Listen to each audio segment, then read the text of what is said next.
Welcome दोस्तों, इस video में हम बात करेंगे व्यान मुद्रा के बारे में। यह मुद्रा हमारे फेफड़ों और हृदय को शक्ति प्रदान करती है। लो और हाई ब्लड प्रेशर यानी कि रक्तचाप में हमारी सहायता करती है, हमारी सेल्फ एस्टीम बढ़ाती है, अधिक पसीने आना या लूज मोशन के सिचुएशंस में हेल्प करती है और मेनोरेजिया बीमारी में भी हमारी बड़ी सहायता करती है। But before we proceed ahead, दोस्तों हमारे इस चैनल को सब्सक्राइब करें और हमारे सभी वीडियोस को लाइक करें और अपने दोस्तों के साथ शेयर अवश्य करें। व्यान मुद्रा, यह मुद्रा बनती है जब हम अपने हाथ के अंगूठे का टिप यानी कि शीर्ष, मिडल फिंगर यानी कि मध्यमिका उंगली, इंडेक्स फिंगर यानी कि तर्जनी उंगली के टिप्स को साथ में जोड़ें और बाकी दोनों बची हुई उंगलियों को स्ट्रेट अपराइट ऊपर रखें। तब जो मुद्रा बनती है उसे व्यान मुद्रा कहते हैं, जैसा कि इस फोटोग्राफ में दिखाया गया है। यह मुद्रा सिग्निफाई करती है यूनियन ऑफ अग्नि, स्पेस या हवा वायु के एलिमेंट्स को। यह मुद्रा बनती है आकाश और ज्ञान मुद्रा को मिलाकर, इसलिए खाली व्यान मुद्रा करने से हमें आकाश और ज्ञान मुद्रा जितना लाभ होता है। इस मुद्रा को 30 मिनट प्रतिदिन 2 बार अवश्य करना चाहिए। व्यान मुद्रा, इस मुद्रा से हमारे फेफड़ों और हृदय को शक्ति मिलती है। हाई ब्लड प्रेशर और लो ब्लड प्रेशर की सिचुएशंस में यह मुद्रा बहुत लाभकारी है। हृदय रिलेटेड सभी बीमारियों में यह मुद्रा बहुत लाभकारी है। इससे हमारा ब्लड सर्कुलेशन इंप्रूव होता है और सभी बॉडी पार्ट्स में ब्लड का सर्कुलेशन बिल्कुल ऑप्टिमल रहता है। ड्राउजीनेस यानी कि नींद आना, थकावट होना, आलस्य या अधिक नींद में यह व्यान मुद्रा बहुत लाभकारी है। वो लोग जिनसे अधिक गर्मी बर्दाश्त नहीं होती या उन्हें लू लग जाती है, उन्हें भी व्यान मुद्रा करने से बहुत फ़ायदा होता है। यह मुद्रा करने से अधिक प्यास लगना, पसीना आना या अधिक यूरिनेशन, पेशाब आना, ऐसी स्थितियों में व्यान मुद्रा बहुत लाभ पहुंचाती है। इस मुद्रा को करने से मेंटल स्टेबिलिटी आती है और एक जोश से हमारा शरीर भर जाता है। इस मुद्रा से हमारी सेल्फ एस्टीम इम्प्रूव होती है।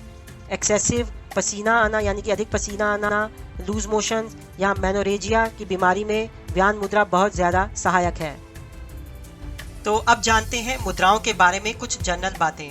बट मैं आपको हाईली रेकमेंड करूंगा कि हमारा इस प्लेलिस्ट का पहला वीडियो ज़रूर देखें, जिसमें मुद्राओं के बारे में संपूर्ण जानकारी दी है और बिल्कुल सही तरीके से समझाया गया है।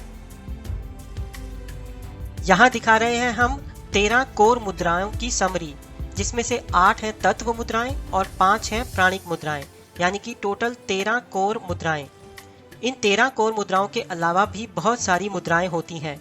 ये मुद्राएं विभिन्न तरीके से उंगलियों और अंगूठे को जोड़कर बनाई जाती हैं। यह है प्राणिक मुद्राओं का सारांश। यदि हम अपने अंगूठे के शीर्ष यानी कि टिप को जोड़ दें मध्यमिका व तर्जनी उंगलियों के शीर्ष से, तब जो हमें मुद्रा मिलती है उसे कहते हैं व्यान मुद्रा। यानी कि यह 2 उंगलियों के टिप को यदि हम जोड़ दें अंगूठे के टिप से तो हमें मिलती है व्यान मुद्रा। इसी तरीके से यदि अनामिका उंगली व मध्यमिका उंगली के शीर्ष को हम अंगूठे के शीर्ष यानी कि टिप से जोड़ें तो हमें मिलती है अपान मुद्रा। वही दोनों उंगलियां यानी कि अनामिका व मध्यमिका उंगलियों को यदि हम फोल्ड कर लें और अपनी हथेली की ओर दबाएं तो हमें मिलती है मेआऊ मुद्रा। आगे हम आते हैं तो जो 2 उंगलियां हैं वो है कनिष्ठिका व अनामिका। इन दोनों उंगलियों के शीर्ष को यदि हम जोड़ें अंगूठे के शीर्ष से तो हमें मिलेगी प्राण मुद्रा। इसी तरीके से यदि सभी 5 उंगलियों के शीर्ष यानी कि टिप को हम जोड़ें एक साथ तो हमें मिलेगी समान मुद्रा, जिसे हम मुकुल मुद्रा भी कहते हैं। इसी तरीके से देखें तो तर्जनी उंगली, मध्यमिका उंगली व अनामिका उंगली, इन तीनों उंगलियों के टिप यानी कि शीर्ष को यदि हम जोड़ दें अंगूठे के शीर्ष के साथ तो जो हमें मुद्रा मिलेगी उसे कहते हैं उड़ान मुद्रा।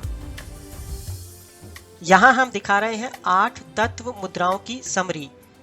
यदि हम इंडेक्स फिंगर के टिप को थंब यानी कि अंगूठे से प्रेस करें तो हमें मिलेगी ज्ञान मुद्रा। इसी तरीके से यदि हम इंडेक्स फिंगर को फोल्ड कर लें और फिर अंगूठे से हल्का सा दबाएं तो हमें मिलेगी वायु मुद्रा। इंडेक्स फिंगर को हम तर्जनी भी कहते हैं। आगे आते हैं मिडल फिंगर पे। यदि इसके टिप को हम अंगूठे से दबाएंगे तो हमें मिलेगी आकाश मुद्रा। और यदि हम मिडल फिंगर यानी कि मध्यिका उंगली को फोल्ड करें और अंगूठे से हल्का सा दबाएं तो हमें मिलेगी शून्य मुद्रा। इसी तरह रिंग फिंगर यानी कि अनामिका उंगली के टिप को यदि हम अंगूठे से दबाएं तो हमें मिलेगी पृथ्वी मुद्रा, और यदि हम अनामिका उंगली को फोल्ड करें और अंगूठे से हल्का सा दबाएं तो हमें मिलेगी सूर्य मुद्रा। इसी तरीके से लिटिल फिंगर यानी कि कनिष्ठ उंगली के टिप को यदि हम अंगूठे से दबाएं तो हमें मिलेगी इंद्र मुद्रा, और यदि हम कनिष्ठ उंगली को फोल्ड करें और फिर अंगूठे से हल्का सा दबाएं तो हमें मिलेगी वरुण मुद्रा। मुद्रा को हम किसी भी समय या किसी भी पोजीशन में कर सकते हैं, जैसे कि यदि हम बैठे हों या खड़े हों या टीवी देखते हुए या हम चलते हुए भी मुद्राओं को कर सकते हैं।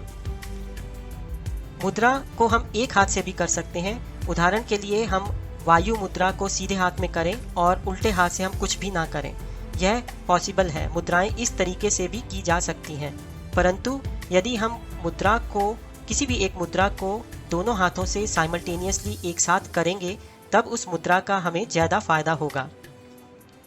किसी भी एक मुद्रा को हमें लगभग 45 मिनट प्रतिदिन करना चाहिए, परंतु यदि 45 मिनट एक साथ करना पॉसिबल नहीं है तो हमें एक मुद्रा को 15-15 मिनट दिन में 3 बार करना चाहिए। मुद्रा के साथ यदि हम डीप ब्रीदिंग भी करें तो हमें मुद्रा का फायदा जल्दी मिलेगा। कोई भी मुद्रा हमें खाने के इमीडिएटली बाद नहीं करनी चाहिए। हमें एटलीस्ट 30 मिनट तक इंतज़ार करना चाहिए, फिर कोई और मुद्रा करनी चाहिए, एक्सेप्ट फॉर द सूर्य मुद्रा, क्योंकि सूर्य मुद्रा तो एक्चुअल में हम करते ही डाइजेशन को इम्प्रूव करने के लिए है।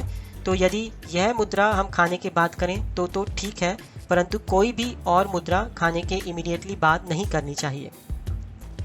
हम दोनों हाथों से 2 अलग अलग मुद्राएं भी कर सकते हैं, जैसे कि राइट हैंड से सूर्य मुद्रा और इसी तरीके से उल्टे हाथ से हम कर सकते हैं वायु मुद्रा, परंतु ऑपोजिट मुद्राएं हमें नहीं करनी चाहिए। जैसे कि पृथ्वी मुद्रा हमारा बॉडी वेट बढ़ाती है और सूर्य मुद्रा हमारा बॉडी वेट घटाती है, तो हमें साइमल्टेनियसली ये दोनों मुद्राएं नहीं करनी चाहिए, यानी कि पृथ्वी मुद्रा एक हाथ से और सूर्य मुद्रा दूसरे हाथ से नहीं करनी चाहिए। जो मुद्राएं हैं वो हम किसी और भी तरीके की हीलिंग या थेरेपी के साथ हम कर सकते हैं।